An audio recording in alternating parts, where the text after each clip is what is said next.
There is a singer everyone has heard, loud a midsummer and a midwood bird, who makes the solid tree trunks sound again.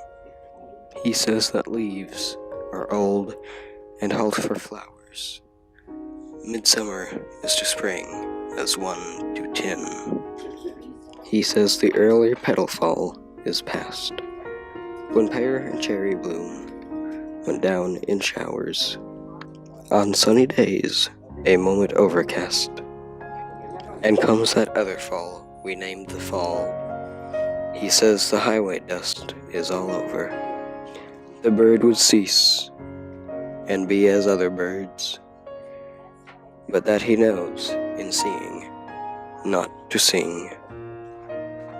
The question that he frames in all but words is what to make of diminished things.